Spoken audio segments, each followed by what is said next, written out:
Hello friends, welcome back to my channel. So it is chapter number 5 part 4, and in this chapter we will take amino hydroxylation. Then we will take very important part, that is oxidative cleavage. Right, we will see different type of oxidative cleavages, and then we will take problems given in the end of the chapters. Right, so first is amino hydroxylation. Amino hydroxylation is very much similar to the dihydroxylation, as clear from its name that we have to attach one amino group and one OH group, right?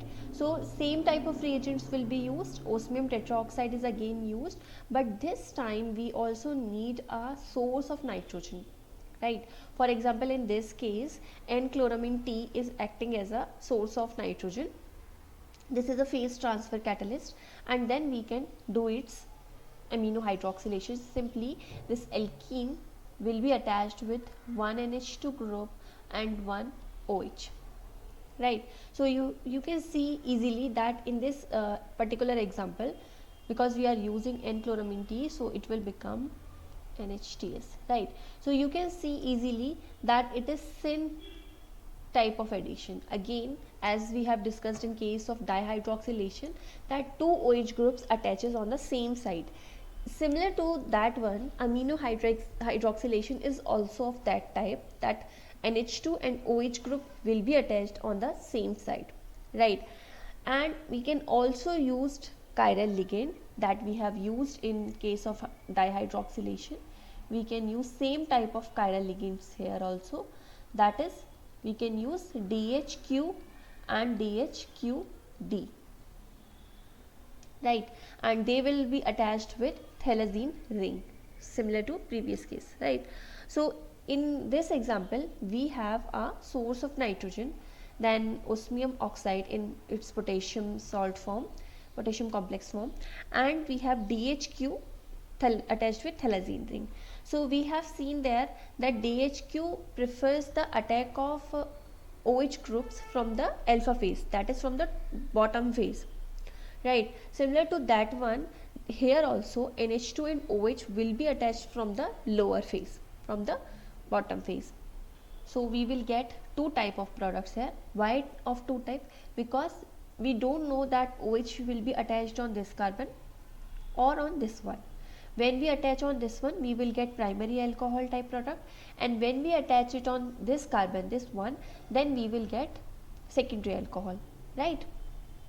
So attack is from the lower side, but it is not certain that from on which carbon OH should be attached and on which this amide group should be attached, right? It is not certain. But whenever we are using this thalazine ring, it gives most of the time primary alcohol type product. Means in this case you will get 4:1 ratio of these product, and this product is with 94% enantiomeric excess.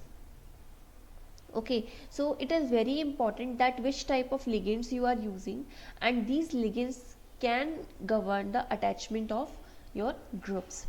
For example, in place of this thalazine ring, if we have AQN, AQN means anthraquinone attached here, then you will get secondary alcohol type product. You will get this type of product when you are using anthraquinone. Okay, so in this case the regioselectivity means attachment site on which carbon the functional group should be attached, and the side of attachment above the plane or below the plane, stereoselectivity, right? These two things, regioselectivity and stereoselectivity, both are governed by our chiral ligand. So you have to be very careful that whenever you have such type of nitrogen sources, like you can have this N-chloramine T, or you can have N-chlorocarbamates, or you can have amides, right? So under such conditions you have amine source, this osmium tetroxide will provide you OH, and this chiral ligand is very important. You have to be careful that we have thalazine ring here or we have anthraquinone, right? These two type of rings are very common, and you have to careful about them. And out of these you should be careful about that whether you have DHQ or you have DHQD. right? If you have DHQD here, then the attachment side will be above the plane. So you can do this type of problems. Then we have one more question here, that again we have a amide, means nitrogen source, potassium, so potassium complex of osmium tetraoxide, and we have DHQ thalazine attached with thalazine ring, means our NH amide group and OH will be attached below the plane, and because we have thalazine ring here, that is why the OH will go away from this benzene ring, that we have seen in case of this one, that next to this benzene ring we have attached amide part. Similarly, in this case also, the major product will be in which your OH is close to this carboxylate part, or you can say away from this ring. This is your major product and it has 99% enantiomeric axis. Then you can do acidic hydrolysis to remove this amide group and to convert it into amine. That part is very easy.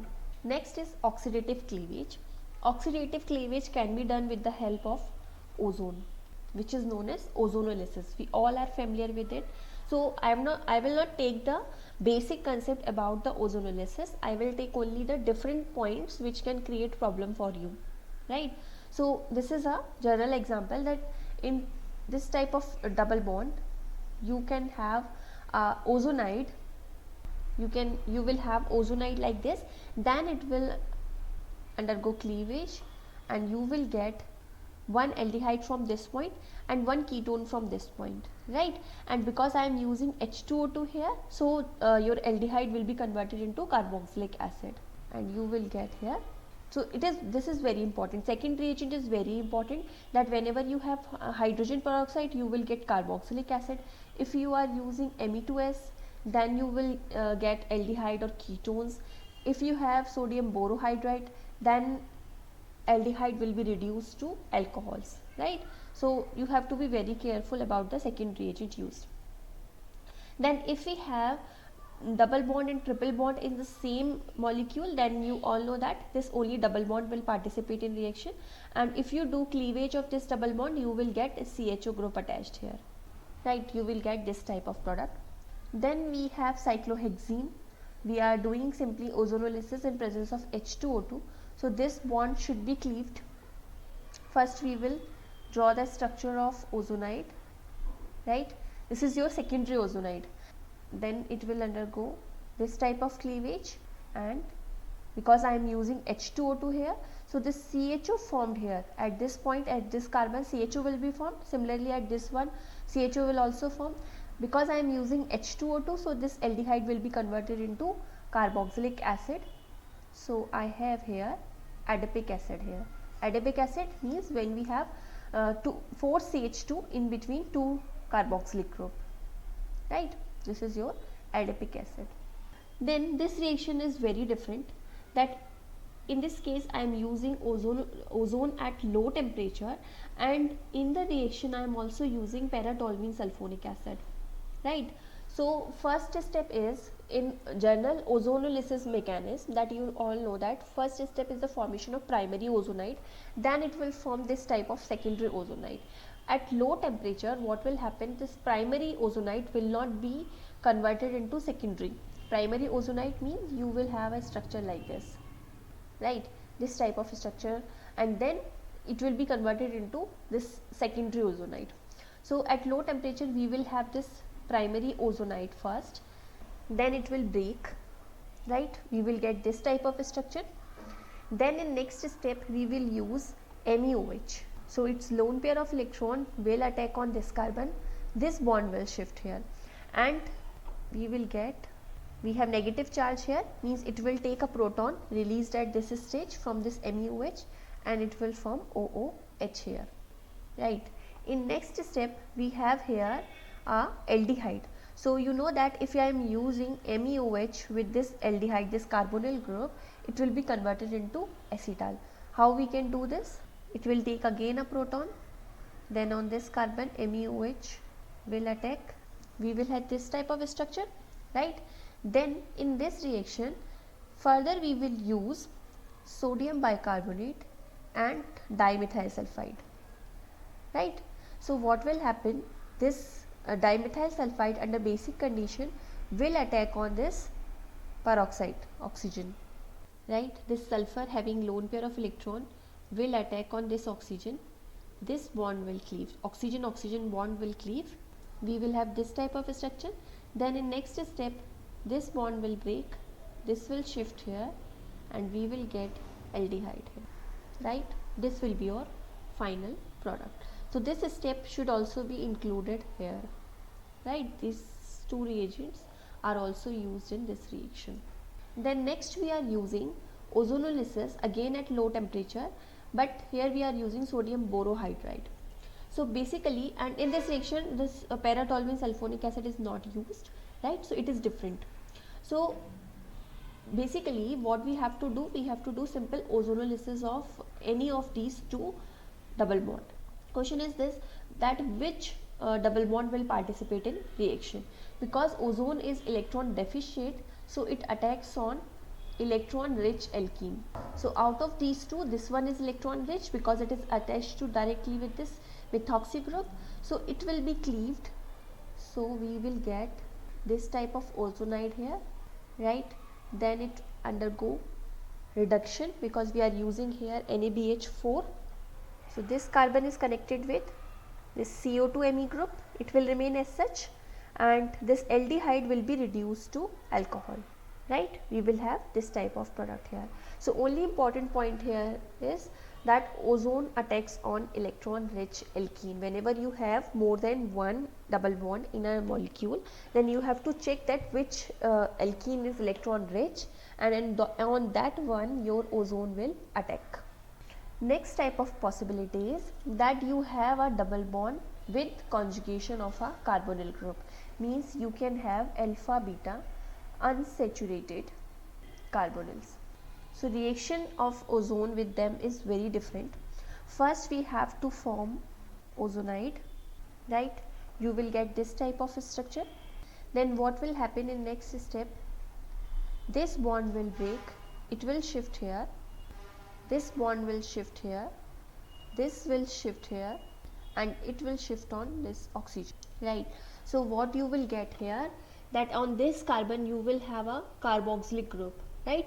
This bond will not be here, and on this one, this carbon, this oxygen and this one will be lost, means you have to remove one formate molecule from it, right? So one carbon will be less in this molecule, and in final structure you will have one carbonyl group here after shifting of this bond, and here you have carboxylic acid group, right? So you will get this type of structure in this molecule. So this example is very important, right? We will see same type of problem, almost same type of problem given in the end of the chapter, right? Then other methods of oxidative cleavage can also be possible, that we can use osmium tetraoxide in presence of NaIO4. So here I have this NaIO4. This NaIO4 has two roles. First is it used to cleave the double bond, diol. Diol formed after the reaction of osmium tetraoxide with alkene.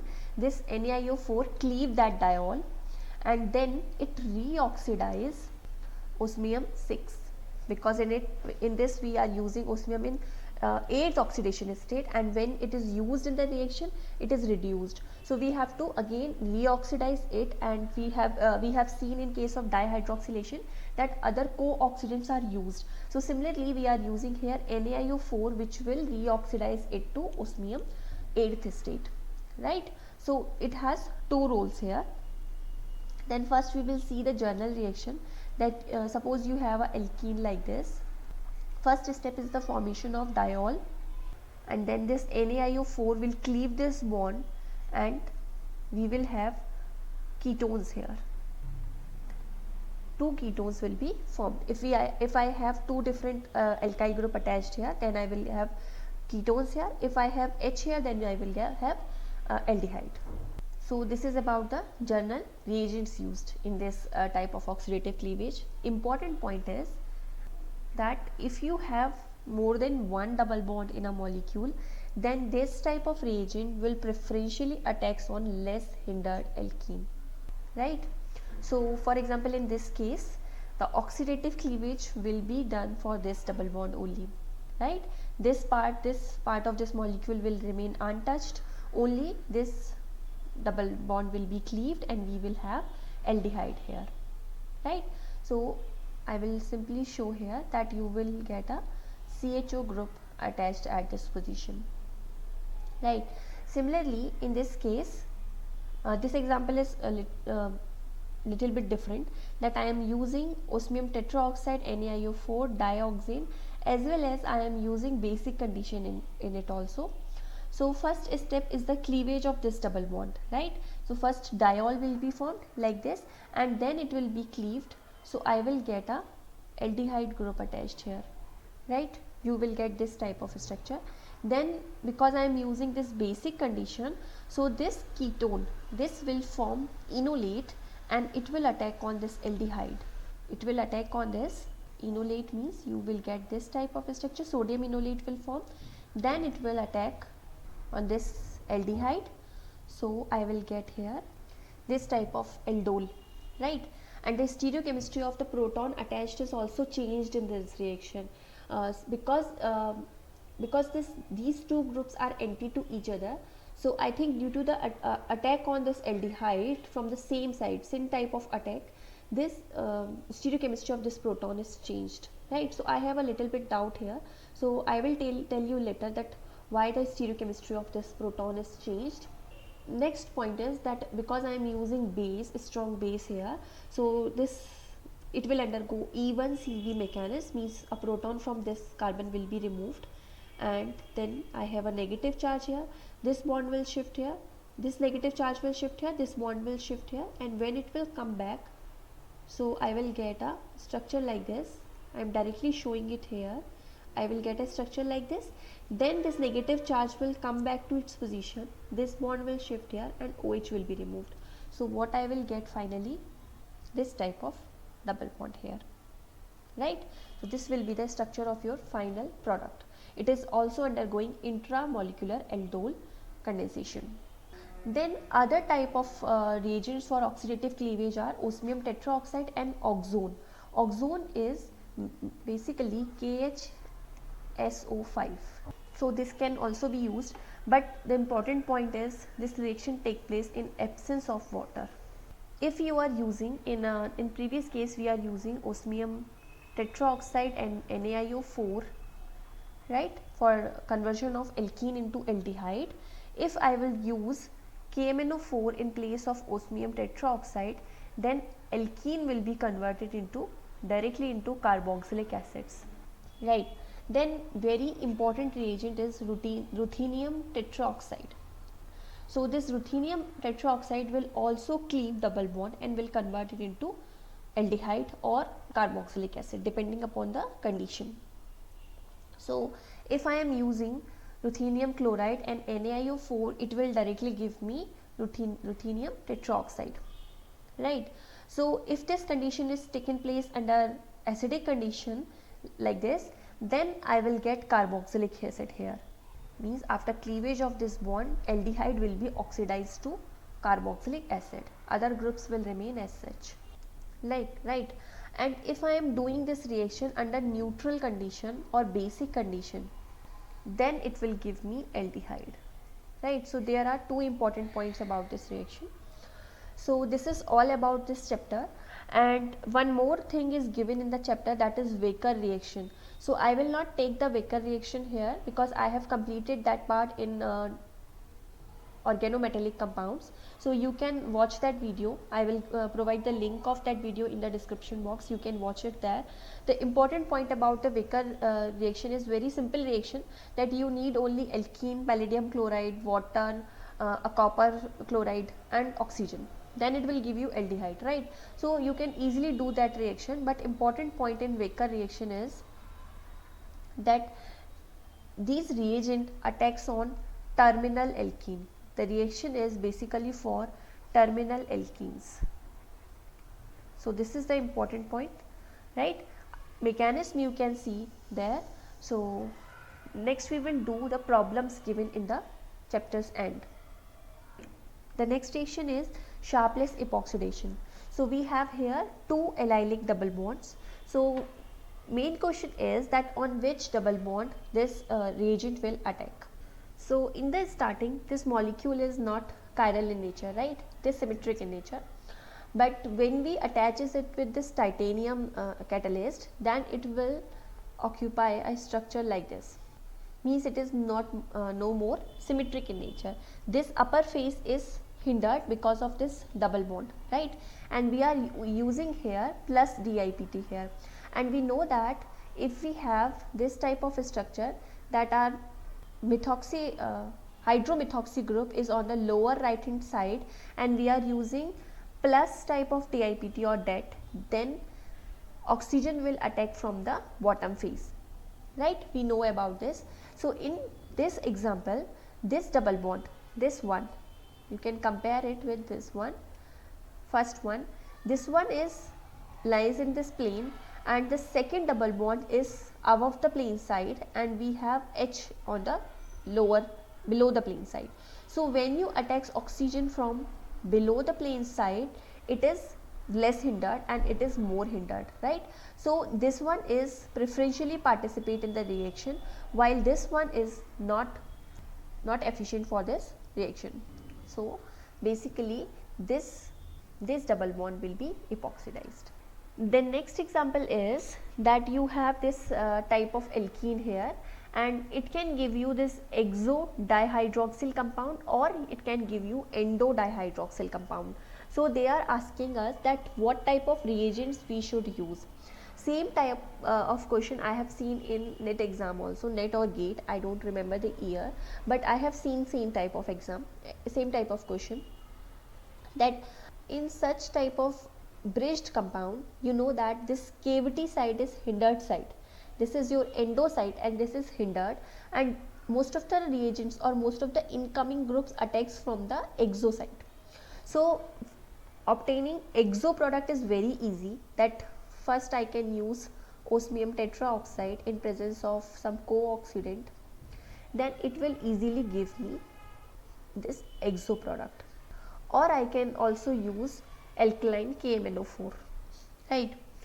Second thing is that I have to attach two OH groups on endo side. So this type of reaction cannot be possible because it will not attack from the endo side. So what I can do, I can use Prevost reaction.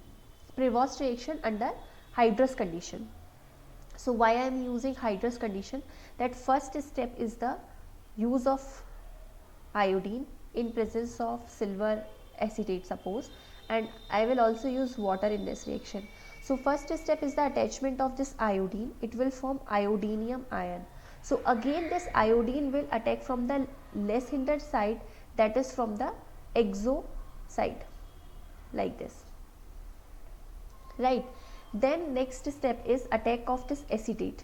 So this acetate will show SN2 type of mechanism and this bond will cleave, right? So this acetate part will attach endo and this I will go exo. So you will get a structure like this, right? In next step I will use this silver cation, so it will remove this I. When it will remove it, this carbon will become electron deficient. So I can also write down it like this. So when I will be removed, this oxygen will attack on this carbon. So important point is this oxygen is attaches on endo side and it will also attach on endo side, because this is also a SN2 inversion and configuration type step, that I will be removed and this oxygen will attach like this, right? In next step, because I am using water, so this water will attack on this carbon and this bond will shift here, right? Next step will be the cleavage of this bond, it will shift here, it will form OH, we will have here acetate here, so it will undergo hydrolysis and both of them will form OH, and the attachment side is endo, right? So you can easily do this reaction. So because I am using hydrous condition, so there is syn attachment of OH. We have to again use hydrolysis to remove this acetate part, so I will get syn diol. If I will use anhydrous condition, then it will form NT type of attachment, that is one OH will go exo, other will go endo, right? So you can easily do this one.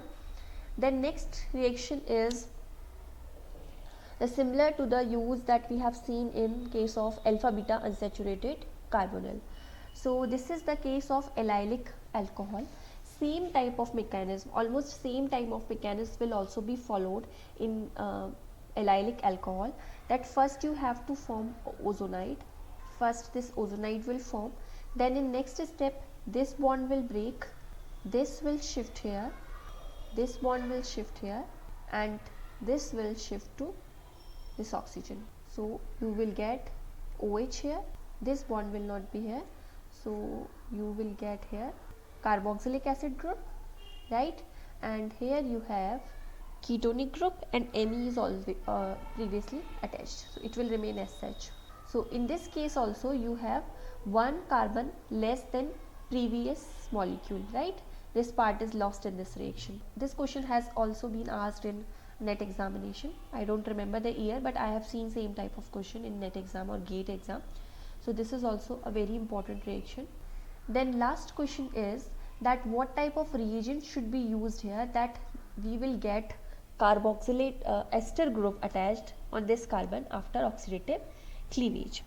So we have seen that we cannot use osmium tetroxide and NaIO4, it will give us aldehyde, right? So we can use ruthenium tetroxide in presence of CCl4 and MECN, means we should use ruthenium chloride and NaIO4, it will give me ruthenium tetroxide, then I will use MECN, CCl4 and water. If I will use sodium bicarbonate, means under neutral condition, so it will give me again aldehyde. So for getting this carboxylic acid group, I can use this type of reagent, then carboxylic acid can be converted into ester easily, right? So this is all about this chapter. I think I have covered most of the important reactions in this chapter. Next time we will start chapter number 6. So thank you so much for watching, and if you like my videos, please share my videos with your friends. Thank you so much for watching.